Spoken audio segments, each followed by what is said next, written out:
Welcome to What CEOs Talk About. Do you wonder what CEOs talk about behind closed doors? How they bring their vision to reality?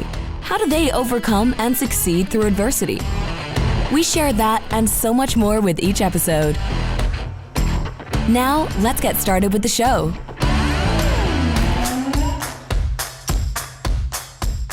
Hello, everybody. My name is Martin Hunter. I am the host of What CEOs Talk About, where we translate strategy into frontline operations. Today, my guest is Michael Argast. He is the founder and CEO of Kobalt. We'll talk a little bit more about that.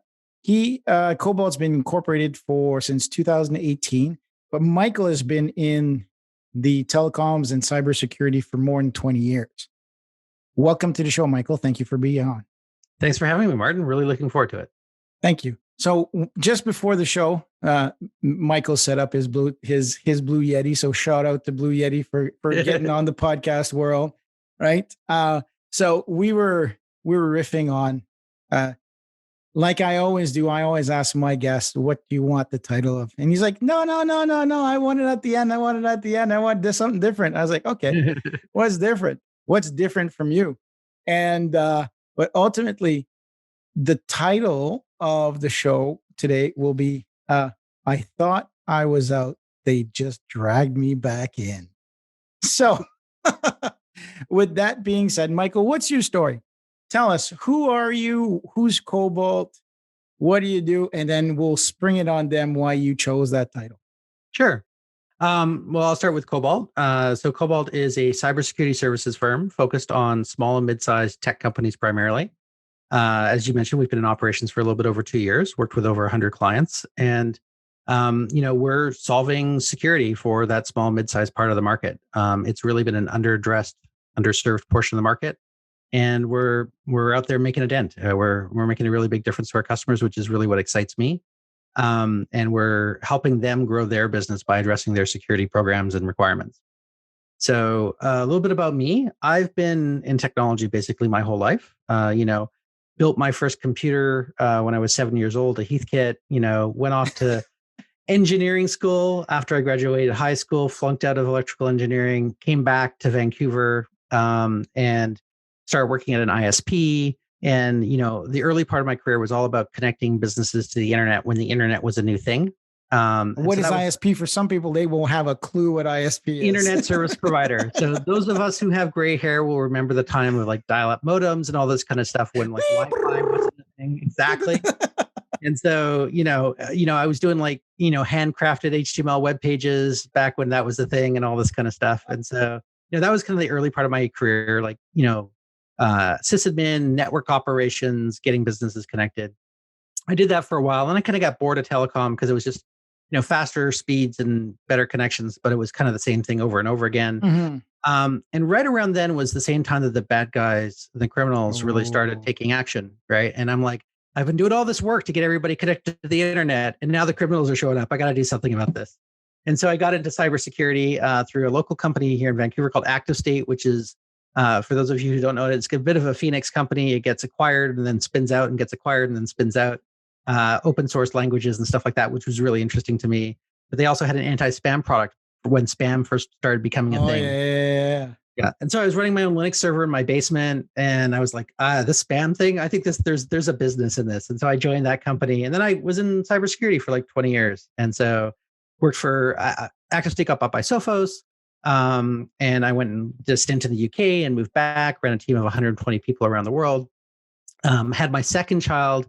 And after running a global team, I didn't want to travel quite as much. Mm-hmm. My wife certainly didn't want me to travel as much as I was. Common thread amongst corporate jockeys. Yeah, absolutely. Happy wife, happy life. So decided it was better to change jobs. And so I took a local job here with TELUS, running security practice for Western Canada. Did that for about 5 years. And then just through a series of fortunate investments and stock options and stuff like that, was in a position to semi-retire. And so, I was still pretty young. I didn't really want to fully retire. So I did a little bit of consulting on the side. And my little bit of consulting on the side accidentally grew into a lifestyle business, which happens sometimes. I like how you said accidentally. Yeah. It was almost entirely accidentally. And so I had this little lifestyle business going, and I took a summer off in the summer of 2018 just before I started Kobalt. And my family and I, we went and we traveled to Thailand, and we spent the whole summer in Thailand. So 2 months on the beach, a week in Japan on the way there. Like, lying on the beach, massages every other day, just enjoying ourselves. And after 2 months of that, I came back and I was actually itchy to do a little bit of work, right? Like as you are, if you sit still for too long, And so I went to an old friend of mine, Steve Munford, who was the CEO at Sophos and Active State and is now the CEO at Trulio here locally. And I'm like, hey, do you have any consulting gigs you know about? I want to do a little bit more work. And, and he's like, you should get a job. And I'm like, I don't want a job, right? No, thanks, man. I had a job for 20 years, man. Leave me alone. Yeah, I'm out. Like, don't drag me back in. Anyway, so a couple of weeks later, he introduces me to Boris Wirtz and Pankaj Agarwal, who are my two co-founders. Okay. So Boris and Pankaj had invested in a whole bunch of local technology firms previously. Boris runs Version 1, which is a local VC, both here and in the Valley. He's on the board of Andreessen Horowitz, all this kind of stuff. Pankaj is an incredibly talented serial entrepreneur. And, I was like, hey, I can advise you on starting a security startup. They're like, we don't want you to advise us. We want you to be our CEO. So good VCs, good VCs. I don't want to do the work. I'll pay you to do the work. That's right. And so there was a little bit of back and forth. And, I went to my family and I'm like, so, semi-retired to like startup entrepreneur. And they're like, how often does an opportunity come along to work with these two incredible co-founders who are going to give you a bucket of money to start something? You'd be stupid not to take it. And so, with my family support, I dove right in. It's been, how did you dive in though? Being dragged by the feet, or did you dive in with? No, I mean, the thing about an entrepreneurial journey is, if you're not 100% in, you're not 100% in, right? That's right. It requires long nights and hard work and hustle and grinding and doing the difficult bottle washing that you don't want to do, all this kind of stuff every single day. And so, when I started, it was like, we're going to get going as fast as we can because, speed matters. And, I want to get this off the ground. And we came up with Kobalt as a name, and I'm like, I might have to change this name down the road because, I suck at naming and all this kind of stuff, but let's go. Right. Yeah. And, the first year was full of trials and tribulations and, misdirections and problems and stuff like that. But, at the end of the first year in market, we had found like 15 customers and we kind of started to find product market fit. So that takes us to the start of 2020. We're like a small team. We had been up to about 7 people down to like 4 or 5. And we kind of, we started to figure out a sales motion. It's starting to work, right? And I'm like, great. It's starting to hockey stick. We go from 15 customers to 20 customers to 25, and then COVID hits, right? And it's like, I don't know what's going to happen. I don't know if like half my customers are going to tear up their contract. And we have to like shut down the business or downsize substantially. So I kind of I paused my hiring and all this kind of stuff. And then so this is like March, April, May, the hockey stick continues. And then finally in July, I kind of get the courage to start hiring again and start building up the team. Yeah. And so we actually closed a seed round last year on Halloween. And at the end of last year, we had worked with over 100 clients, and the team's now 20 people, plus a whole bunch of kind of virtual team. And we're working with clients across North America. And one of the greatest things about this is the thing that we do for our clients in security helps unlock their business growth. So I'm on my entrepreneurial journey. I'm figuring things out and struggling and all this kind of stuff. But, our customers are these small, mid-sized tech companies, maybe a 50-person health tech shop or a 25-person fintech shop. And in order for them to grow, in order for them to unlock their growth, they've got to deal with all the security requirements of their enterprise clients and their government clients. And so we address that for them, and then they go on to grow even faster and have all sorts of success. And so for me, like working my butt off to solve our business challenges, being able to be in a position to really enable my clients' growth is incredibly empowering. And it's a totally different way to think about security as well. Yeah. And so it's been a lot of fun, and we're just getting started because I want to make a dent in the small business market and really solve the problem there. So, a lot of people that I interview, they go, oh, I'm a serial entrepreneur. I've done this from the beginning.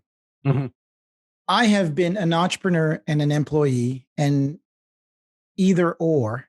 There is, I believe that people always box themselves. Oh, you're an employee. I'd never be good at working for somebody else. That's not true. That's not true, because you always have always have a boss, right? Mm-hmm. Even if you're an entrepreneur, and if you think that you don't have a boss as an entrepreneur, you're full of shit and you're not an entrepreneur. You don't know. You're just being selfish and self-centered and conceited. That's my opinion, right? There's a lot of I shouldn't say young people. There are people of different ages, even with white hair, who think that, oh, I'm an entrepreneur. I do this, I do that. Just because you have a good idea and does mean that you're an entrepreneur. And Yeah. it's so I want to really peel the onion on that, because from what I can hear, you did not have the idea for 20 plus years of starting your own business. You're like, I'm happy. I got a good job. I'm happy. I do this. I'm happy I do that. And then all of a sudden the opportunity shows up and you go, wow. Right. So tell me, was that something that was itching inside? Yeah, I mean, I've always had, I would refer to entrepreneurial drive, but it was applied inside of organizations, right? Correct. So I've always been like, tried to bring entrepreneurial principles and passions to what I do. And that's, an example would be at Sophos, working closely with the CEO, they would come to me with problems to solve, right? That were business problems at global scale, right? And so, very often I was solving problems that had not been solved before. Like a good example is building a training program from the ground up and getting 60,000 certifications delivered within the first year, right? Or, there was no sales engineering function when I started running it at Sophos worldwide. And so building that function from the ground up in a way that could really serve the needs and the growth of the business. And so, I very intentionally, my career, despite, the technical background and the cybersecurity specific flavor of it, it's always been about skill development and growth. And I'm a bit of a postage stamp collector in that, like, oh, so I've done sales. I want to do some marketing. I've done some products. Yeah. I did not accidentally pick up all of these different skills. And those skills helped me when the entrepreneurial opportunity crossed my desk. And so, I always thought that maybe eventually I'd get hired as a CEO for a small firm, not that I'd start something from scratch. Right. And so starting something from scratch, that's tough. I have a ton of respect for all the entrepreneurs out there who have the idea and have the chutzpah to go, all right, I'm on my own, right? Because I wasn't on my own. I have my co-founders, right?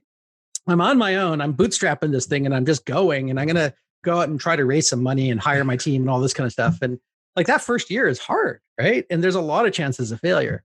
Now that we're up to, 20 staff plus and we're growing quickly, I'm much more in my comfort zone operation, right? Because it's like, hey, I've got a team. I know how to lead a team. I know how to build culture. I know how to like delegate responsibilities, and I know how to, enable people and, motivate them and stuff like that.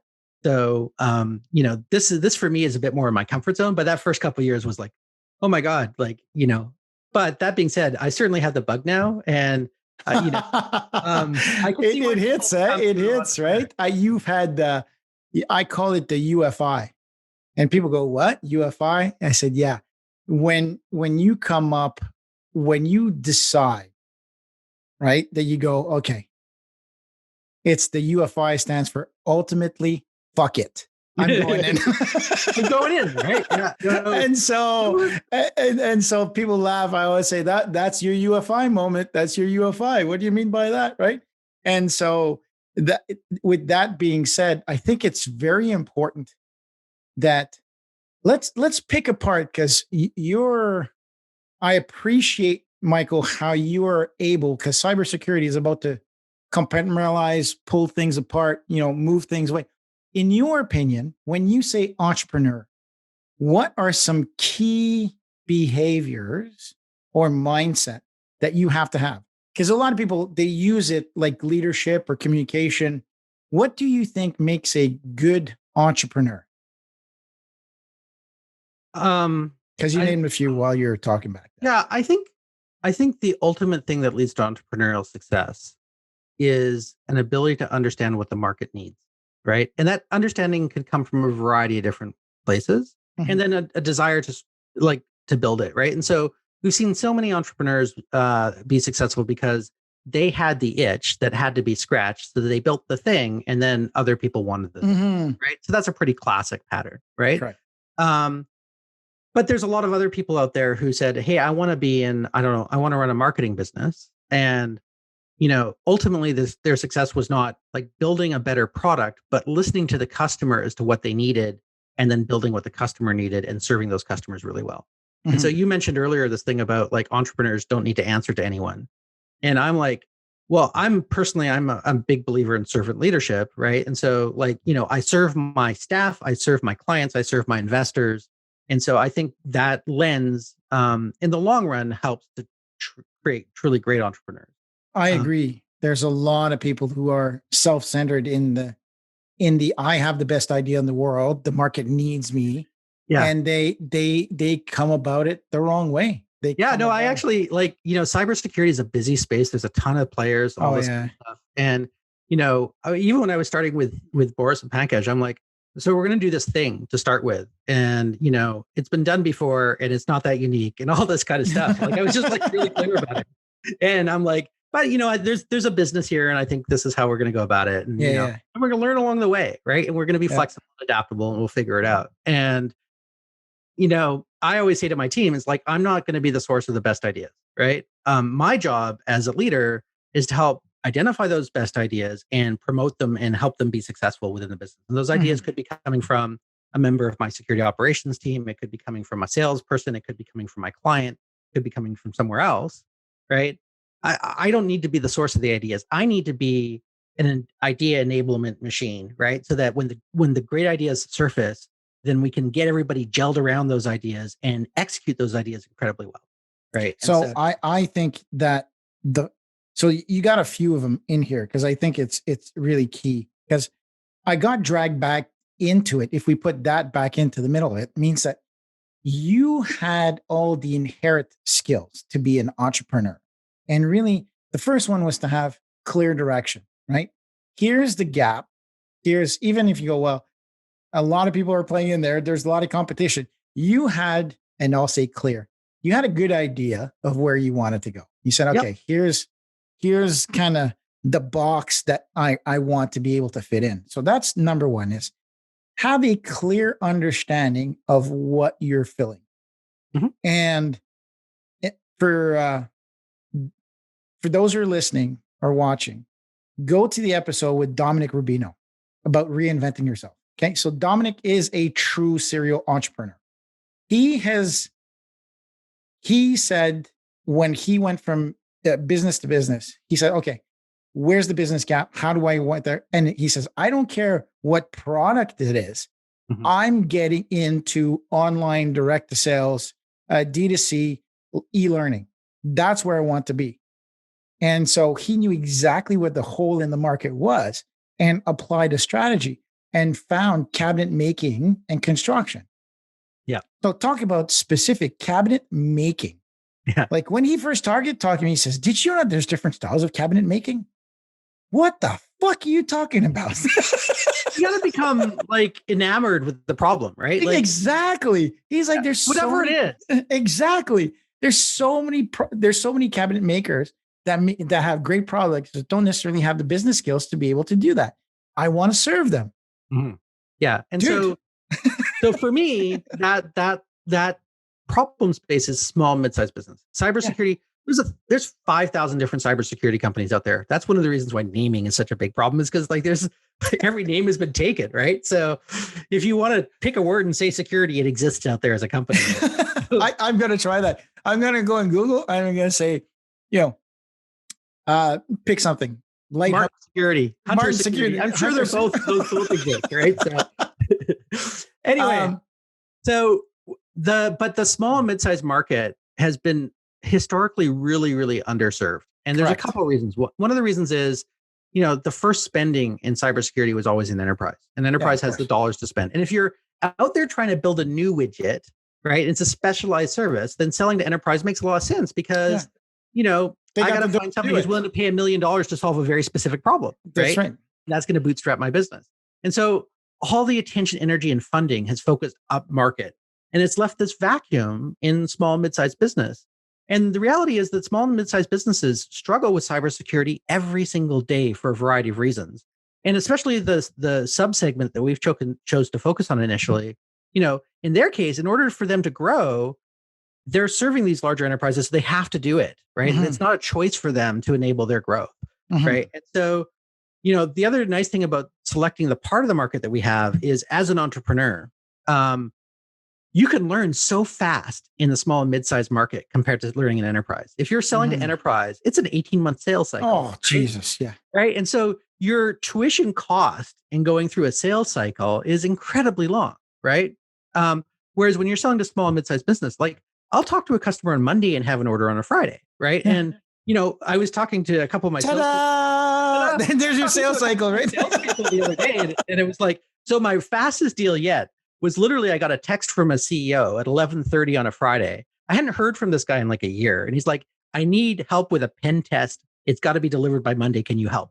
And I had a signed order within 2 hours, right? Like, so one of the fantastic things about focusing on small and mid-sized business is you can learn incredibly quickly. And there's a lot of them out there to learn from. Yeah. And so if one of them says no, it's okay. There's 5 more around the corner, right? You just keep working and learning in the market. And so if I ever do a act 2 as an entrepreneur, the small and mid-sized part of the market is an incredibly people forget. I got CPG clients, right? And so they always go for like the big Walmarts and I go, just tap your local grocer, right? Tap the grocers that have 2 or 3 locations, right? Go to see them and say, hey, listen, I got a cool product. What? Yeah. You want to let me in? So their fulfillment, their planification is short, closing a big deal on these massive amounts. And that brings to the second point, which is actually, so we had clear direction. I think the second one is really listening, right? As a servant leader, people say, servant leader, schmervant leader. I get it. It's a buzzword. It's really about being the chieftain, being right. And what I mean by that is that you listen to everybody, right? Everybody comes to the chief and says, hey, Jimmy is like, his goats came to my side of the, and they chewed up my apple tree. And so the chief listens to that. And then he listens to Hubert, and Hubert goes, yeah, but the other guy there, his goats are, his apple trees are coming down on my property. Well, that's a different story. Right. So you're really as the chieftain. And people always say, so if you listen to the episode with oh my goodness, we just talked about it. The episode that we just talked about in the title of CEO. So when you're the CEO, people are afraid of the title CEO. Well, when you break down the title of CEO, you have officer. So officer is the legal entity who's entitled to speak on behalf of the organization. You sign the dotted line, you're incorporated. Then you have execution. Well, the execution will come back to it because I think you said it before. Is that how do you get shit done, right? So that's the entrepreneurial side of, okay, let's get that done.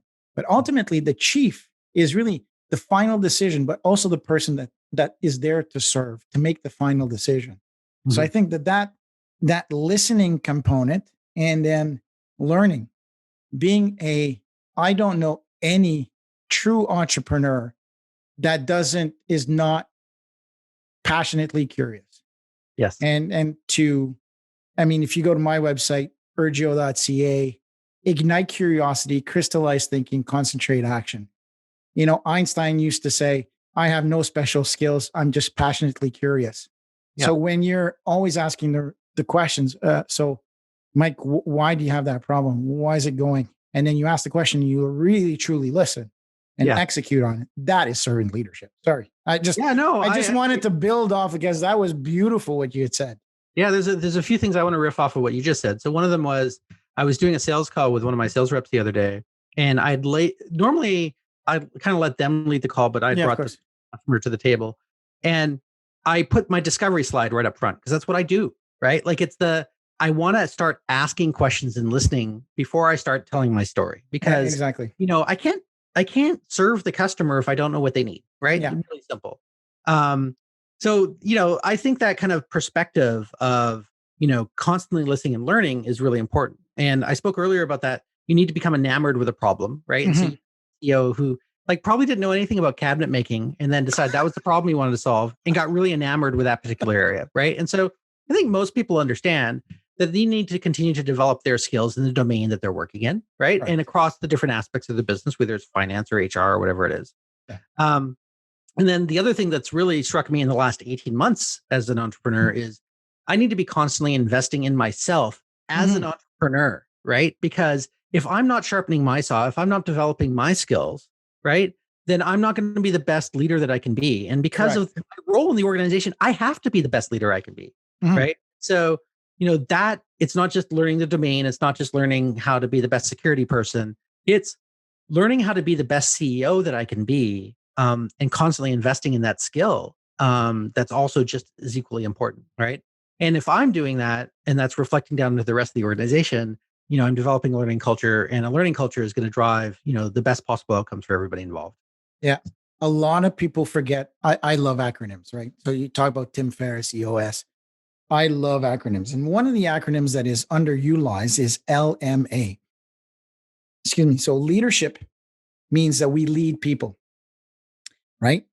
People say, oh, he's a manager. We met. No. You lead people, meaning that you trust first. Yep. That's what a leader is. You're courageous. You talk about Brene Brown, courage, vulnerability, all that stuff. To be able to demonstrate courage, you have to be vulnerable. To be vulnerable, you have to be courageous. Anyways, symbiotic. And then you go plus management. You manage systems. So if you're going to have a continuous improvement process of plan, do, track, adjust. Okay. Yep. So you plan the work, people do the work. Well, then you have to track the work. So the management, that equals accountability. So people say, I want him to be accountable. Well, did you lead that group? Did you lead that person? Did you tell them, this is what I want you to do? Here's the tools that you want. Did you provide clear direction? Did you provide support and logistics? Did you provide open lines of communication? If you didn't do that, how can that person be accountable? Or vice versa, manage your boss that way, right? So those are key fundamentals that, like you mentioned, when you put that leadership component together, people tend to not wanting to invest. So if I have to do two things, lead and manage, well, how do I ensure that I'm the best leader that I can be continuously? Right? So what do you practice? What do you practice on a daily basis that you think is a good leadership behavior? That's a good question. Probably the thing I am most focused on at this stage of my organization is reinforcing the corporate values that I think are going to help us be successful. Right? High five. Right?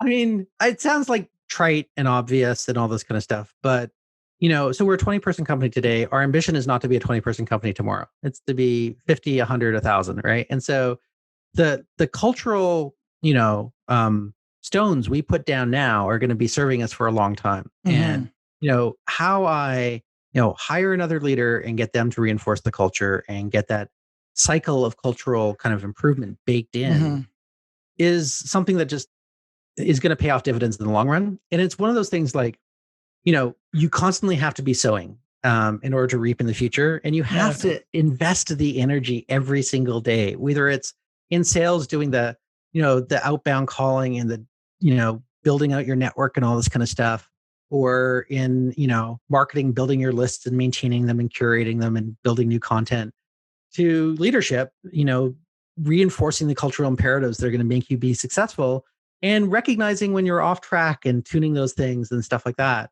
I think are the things that really have those long-term impacts, right? So, classically, the thing they always say about great leadership is it's how your people act when you're not in the room. That's right.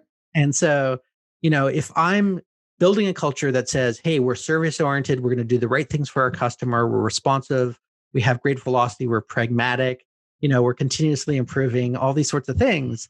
And I'm leading by example. I'm reinforcing that in my communications. We're making decisions through that lens. It's much more likely that when my salesperson is having a call with their customer, they're going to be reflecting those values. Correct. My director of customer success is working on a delivery strategy. They're going to be reflecting those values, right? And it's so easy to make a decision that's opportunistic rather than a decision that's based in those values. And you have to be continuously reinforcing those. There's modeling the way is the best thing, because a lot of people say, so I get called into companies and they go, hey, I want you to fix that problem. And I go, and then I look at them. Yeah. And then I keep looking at them. I said, what's wrong? Well, I was like, well, what? Well, do you think he's the problem? Well, he's not listening. Have you set clear expectation? Yeah. No. I'm flustered with him. Why are you flustered with him? Do you really think that people show up at work to piss you off? No. They often do, if not 100% of do, they show up at work with best intentions in mind. Absolutely. There are some people that, well, you wouldn't be in business if there were people who were malicious in nature. But my enemies are not my staff. They're the cyber criminals, right? It's as simple as that. Exactly. And so I always say, and it's funny because I one of the analogies that I use continuously is that people makes them laugh. I say, do you like pie? So let's just play for a sec there. Michael, do you like pie? Sure. What's your favorite pie? Turkey pot pie. Turkey pot pie. So how important are the ingredients inside the turkey pot pie? Well, I mean, no turkey pot pie. Exactly. So tell me, when you've had a turkey pot pie with all the right ingredients and a horrible crust. Yeah, it's no good. It's no good, right? The pie, people forget that. They go, oh, it's a cherry pie. It's an apple pie. It's a turkey pot pie. They forget that the crust is 50 to 60% of the experience. Yeah. All right. So I say leadership is no different. You don't think about leadership, but yet it holds all the good things in the middle together. Mm-hmm. And so when you think of leadership saying, I have to be all encompassing. Yeah. I have to think about HR. I have to think about this. I think I have to people's feelings, the culture. It's so, we had a conversation with Uta and she said, so she's like, I don't want to be associated with CEO. Okay. I get it. So I said, visualize. Cause for her, we drove down inside of it. And I said, so what is truly the adverse image that she has as she was talking, right? Of what a CEO is, right? And she said, male, pale, and stale. So I was like, I got two of those. I got two of those, right? So, and then I started extrapolating and say, okay, when you say that, because she's not racist, she's not. Yeah, it's the vision that she had, right? She had the vision. She's my age, right? So she's a Gen X. So she sees what's Bart Simpson's boss? Oh, Mr. Oh my goodness. Do you know Homer Simpson's boss? Oh yeah, Homer Simpson's boss, who's Mr. Mr. Oh God, I knew it until you brain farted on it as well. It's not Smithers. Smithers is a servant. Yeah. Anyway, keep going. Yeah. It'll come to you. Mr. Burns. Mr. Burns, right? So Mr. Burns, to all the Mr. Burns out there, right? You see that evil guy, right? Where, pale, very colonial, kind of driven. And so when you extrapolate what she was saying, she's saying, I want something that's innovative, that's intuitive, that feels all of that. And so I think that the beauty of crusts is that not all pies need the same crust. And so that leadership component of varies from place to place, and you don't have to have the same leadership style, right? Yeah. That's so the other question that I'd like to ask. So when you were having a conversation with your partner and you're going, okay, I've been doing this, not too sure what to look forward to. There's promises, but I've never been an entrepreneur officially, right? Mm-hmm. What were some of the concerns or some of the fears that you had? And then the part two of the question will be, what kind of fear setting did you put in place to say, well, if I do this, I don't have to be afraid. If I do this, I don't have. So what were you afraid of initially, or not necessarily afraid of, cautious, discussing, right? Saying what, because you understand risk out of a lot of people. You understand risk. I understand. So what's in it? What's the risk for my family? What's the risk for? So anyways, I'll let you talk. Yeah, no. So, I will start with saying that I'm coming from a position of a lot of privilege as it relates to this particular endeavor and risk. As I mentioned, I was semi-retired when I went into this. So, it's not like I was going to fall back into poverty. Yeah, And so, the risk was primarily a risk of failure, reputation, those sorts of things. Which, I mean, to be honest, is a risk that you have to take on to deal with any endeavor. And so sure. that wasn't really scary to me. The fact that I had my co-founders as supporters was really encouraging. Like I wouldn't have had the courage to do it kind of on my own Okay. in the same way. But maybe I'll share a story. So 6, 7 months into the business, we were not doing nearly as well as I would have hoped or imagined, right? And Mhm. so it's kind of, and there was a period of time where we lost a couple key staff, and you know, it was like darkness in the tunnel. There was no light, right? And Yeah. and it was, I had one of my co-founders who's a real grinder and was really kind of pushing hard. And you know, looking back, it's like he was pushing me to make the right decisions that I needed to make at the time to get out of the dark, right? Mhm. And thank God I had his support and was able to make those decisions as hard as they were, to get us back on the right track. And so in the fall of that year, I could start to see the light. But the fear that I had at that point was, this is going to be a grind, right? Like it's going to be a grind for years to get something that's just kind of mediocre, right? Yeah. And the thing that kind of enabled me to grind through it at that point was, I care about what I'm doing, right? I care. It's like I am enamored with the problem. I am passionate about serving the clients.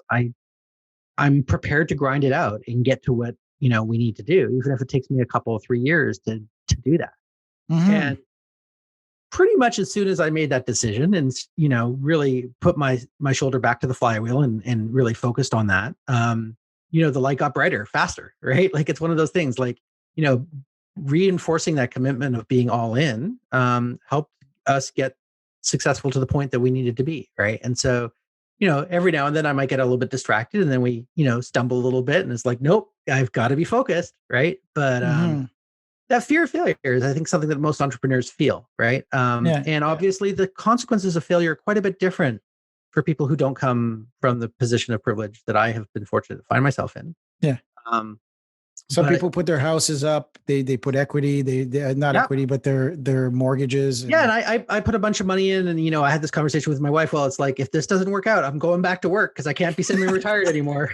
I put some of our nest egg into this, right? So but those are failures worth risks worth taking, right? And no risk, no reward kind of thing. so if it may I ask, Mhm. what were some of those hard decisions that you had to make?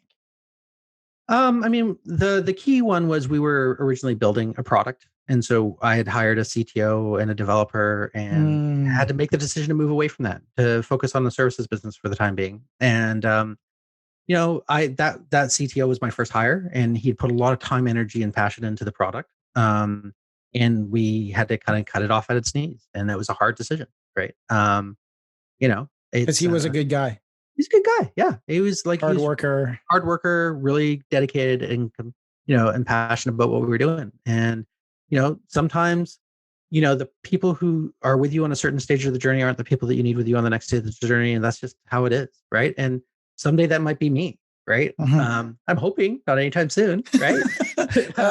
If anybody's listening, Right, but it's just the nature of kind of building a business, right? And you do your best to be people centric and compassionate with the people, and you make the difficult decisions and you move forward. So the I use a lot of naval analogies as well. So people forget that the ship is more, a lot of people say, company's not important and people first and all that. I say, no, people first, profit after, that's for sure. But the company always comes first. Because if you think about the ship, right? No ship, everybody drowns, yeah, right? So think about that. So no company, no money, no yeah, livelihood. It's as simple and as that. and some people are better off on other boats, right? And that's Exactly. okay, right? And Yeah. so, I mean, again, back to experience. Like this isn't my first rodeo; it's my first entrepreneurial Yeah. rodeo. Yeah. Yeah. having been in global leadership positions, being directors at TELUS and Sophos and Having stuff like to lay this, off people. having to make decisions at scale as well. Like it's not one person, sometimes it's 10 people, right? Yeah. And have those difficult decisions, right? And so I don't like having to make those difficult decisions, but you have to do it at certain times Yeah. of the business, right? I mean, you're saying, okay, so yeah, either the ship goes down, Yep. or, we put somebody in the lifeboat and go, hey, see you later. Well, And the other thing is, to your point about the boat and the ship and the people and all this kind of stuff is, if you've got your, boat full of sailors and everybody's working hard and 3 people are slacking off, that poisons the entire crew. Right? absolutely. So, Absolutely. you got to make those decisions hard and fast. Yeah. And sometimes, like you think about leadership, Captain Phillips, right? The Somalian ship, or the ship that US ship that got by Somalian pirates, right? Where the captain put his life at risk for the benefit of the crew. Yep. Like there's a decision, right? I'm not saying that he understood that the ship would be able to continue without him. And so you have to be able to lead from the front, right? So and damn right. I mean, he was messed up after too, but so anyways, so tell me, so far, so good, right? yeah, I mean, not without. There's a high pitch. Yeah. But, it definitely feels like we're tracking to make the dent that we want to make, right? Okay. And so it's a long journey ahead, right? It's funny. I'm sure you interview a lot of entrepreneurs, and in Vancouver, especially, like you start a business, and literally the next minute, people are like, "What's your exit strategy?" Right? I mean, there's something weird about the culture here. It's like, so who are you going to sell to and when? And is it like 2 years or 3 years? And it's like, wait, I want to build something great. I'm not focusing on exiting, right? And so, as an example, I mentioned earlier, we've served, north of 100 clients so far. We're growing at a good pace. We've got a lot of exciting things going on and ahead of us. And, the thing that I'm most excited about is the impact we're having on our clients, right? The positive business impact. But the small business market, if you just look at the scale of it, isn't tens of businesses, it's not hundreds of businesses, it's not thousands of businesses. It's tens of thousands of businesses just in Canada and the United States, right? Yeah. So to make a dent in the problem of cybersecurity in the small, mid-sized market means serving eventually tens of thousands of businesses in North America and around the world, right? And so that's a whole scale of problem above the stage we've reached so far. But it's my ambition is to really make a difference in that market. Yeah. The people forget. So this is Vancouver, British Columbia is known for its entrepreneurial spirit, I guess. There's a lot of kind of like San Francisco, except it is a lot more omni-industrial. So there's a lot of mining that happens here. Mm-hmm. There's a lot of forestry. There's a lot of shipping, logistics. There's movie sets. Technology is very big. Yep. A lot of food, vegan, alternate food. So there's this small business mentality of coffee shops. And I say it's the coffee shop mentality because at the exception of Starbucks, there is not a lot of box stores here. There's not a lot of malls because the malls cannot, the geography does not allow it to be massive. So there's a lot of small communities within the area, right? And so that brings an entrepreneurial kind of mindset across geographically, right? So it sets that up. So I always tell people, they go, I want to build a business and I want to sell it. I said, how do you think you're going to sell? How are you going to maximize the investment, right? And people go, well, I got to build a good business. Okay, number one. So how do you build a good business? Yeah. Okay. Well, he says, well, we have to have good sales. Or no, I said, you have to have good projections. So you have to have a hockey stick. You have to demonstrate and be able to rationalize the projections that you're doing. So a good book of sales is number one. Number two is you have to have a solid playbook.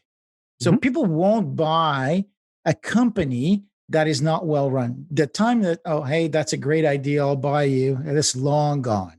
Yeah. And then number three is you have to have an amazing culture to be able to withstand number one and number two. They forget that. Yep. And so if you do 1 and 2 well, 3 is coming, and then 4 profits will come. Yeah. So that means that if you're profitable, is because you've got a great book of sales, you've got a great people and culture, you've got a great playbook, so your systems are in place to be able to grow. So people are attracted by success. Yep. So if you run your business without thinking about what other people are doing, and you do it well, people will show up. Because that's what my grandfather used to tell me all the time. If you chase after money, young man, you'll never catch it.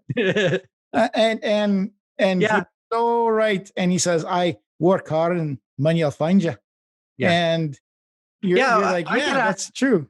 The kind of 2 questions I most commonly get asked is like, one, what's your exit? Which is like, fortunately, people are not asking that as much as they used to. It's like they got tired of me saying, go away, we're building a business, right? But the second one is like, who are your competitors, right? And as I mentioned, there's like 5,000 different companies in the security space and all this kind of stuff. I don't talk about my competitors, right? And it's not that I don't acknowledge that they exist. It's that I'm focused on serving my customers and serving them well. And most people aren't focused on serving those customers. And so there's some greenfield opportunity and all that kind of stuff. But, you know, those positive indicators, are you doing the right thing? Started showing up for me kind of in the middle of last year, where suddenly, instead of all of my activity being outbound, more and more stuff was coming inbound, right? And more was like clients that were referring me to new clients, or people who'd heard what we were doing on the street and like introducing us. You know, we had a great Globe and Mail article that was coverage late last year, and that was fantastic. And so, we actually, my new director of customer success a month or so ago, measured our net promoter score, which, most of the listeners of this podcast will be familiar with. And it was like a 76. And I'm like, I knew we were doing well because I was seeing the symptoms, right? Yeah. I was seeing the, customers referring this to other customers. Now I have a measure, right? It's like, great, right? 76 is a good start. How do we A, maintain that, and B, make it better, right? Yeah.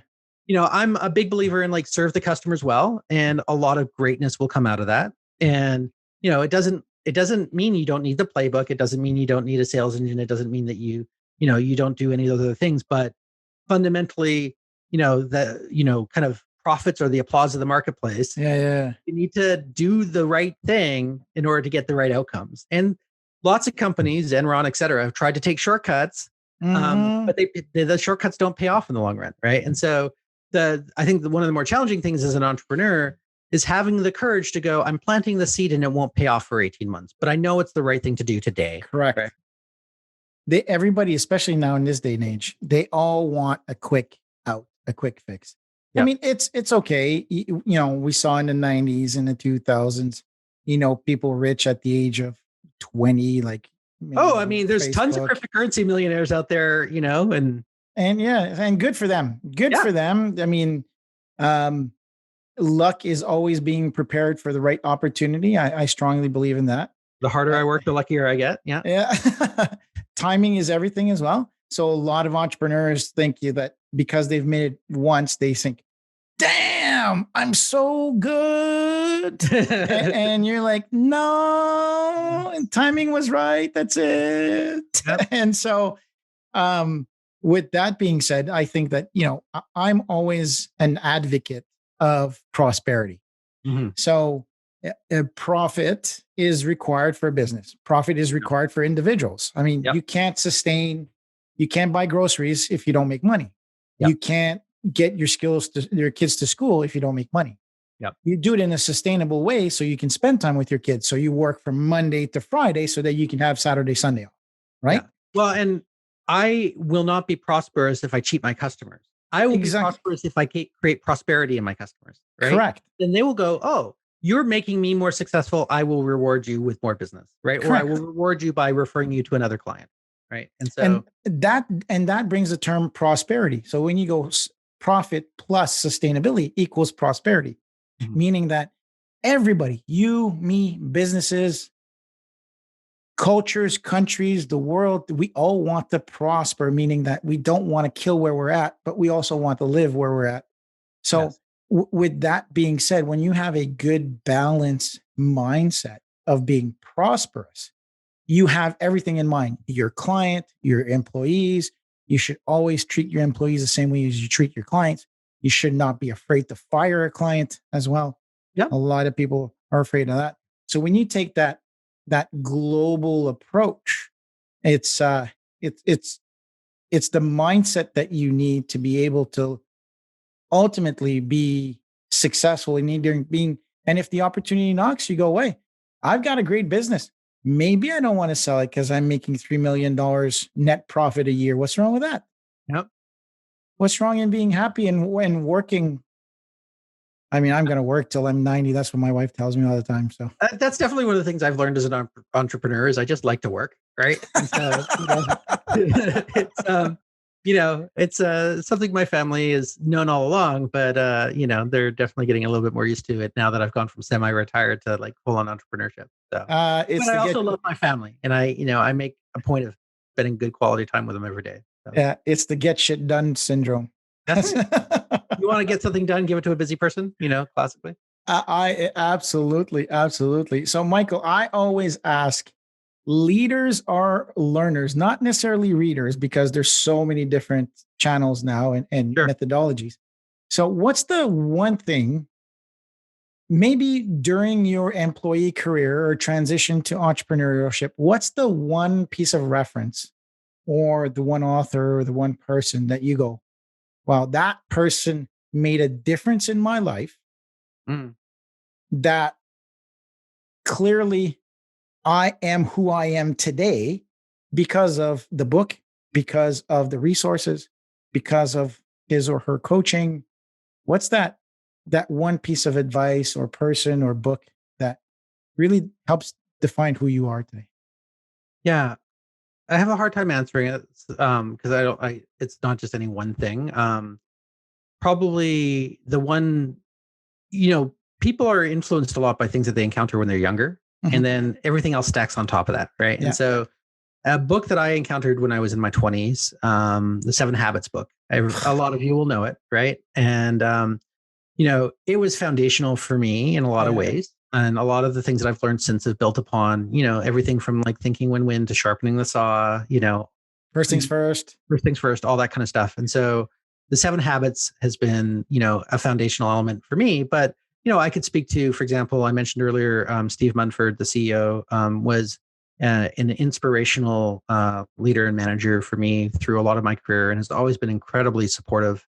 And I would like to be more like him and when I grow up, kind of thing. Right. So those sorts of things I would definitely speak to. But yeah, it's not one. I am definitely a continual learner and I'm always learning new things. So what are you learning now? So what's on your radar now that you go, this is something that I want to improve. Not that necessarily is something that you're is something that's not really to the performance, but what are you looking at improving right now?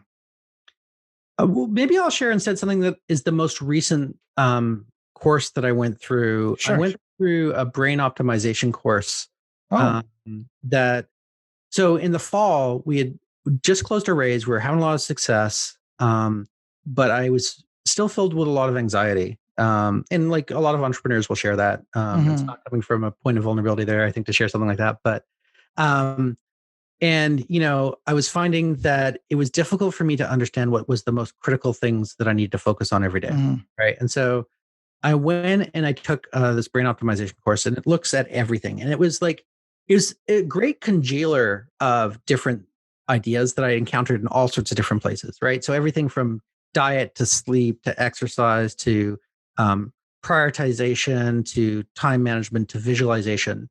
And, the thing that I really kind of got out of that course was, in order for me to perform the best I can as a CEO, I need to make sure that the fundamentals are properly dealt with every single day.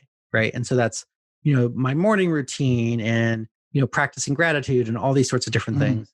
And the more I come back to that, the more I get out of a bad day and into a good day. Right? Agreed. Yeah. And Agreed. so, that would be the kind of most recent So yeah. experience. So But let's I'm continuously learning on top so of let's that. put a shout out. What's the course? Who puts the course on? If you're Yeah, okay with sharing. it's a serial entrepreneur woman named Portia Asley. Her last name is spelled ASLI. And she's changed her domain recently, so maybe we can put a link in the show notes and I'll send them along. Yeah. Yeah, and so that was a really really good program, and as I said, a lot of ideas I had encountered before, but really wrapped up in a really nice package. And so that was really valuable. And then I'm looking forward. I'm going to crack the spine on Jim Collins' B 2.0. I think that's really good. Yeah. A lot of positive things from others on that. I recently read Limitless, which was great. I'm a big reader.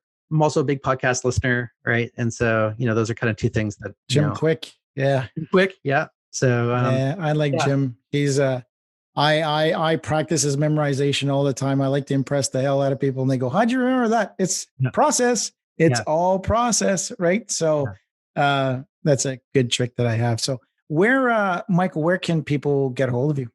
Sure. Our website is Kobalt, KOBALT.io. You can find me on Twitter at Michael Argast, on LinkedIn, Michael Argast. Pretty straightforward. Use my own name everywhere.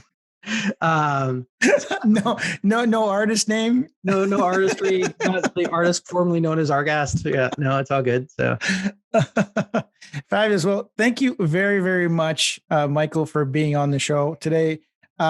So just so we refresh the title, because we went in so many different places. I thought I was out. I just got pulled back in. So thank you very much for being on the show. It's very kind of you. It's very fun. Thanks very much, Martin. I really appreciate the opportunity. So my name is Martin Hunter. I'm the host of What CEOs Talk About, where we translate strategy into frontline operations. Oh, you know what? I always forget. And my social team is going to kill me, my marketing team. Please subscribe. I can't even say it right. Like, subscribe, and click the bell or something like that. I have to say it, because I'll get in trouble with my marketing team. Yeah. All right. Thank you, everybody. You guys have a wonderful day. Thanks for tuning in to What CEOs Talk About. Make sure to click subscribe to get notified about future episodes, or check us out at www.whatceostalkabout.com.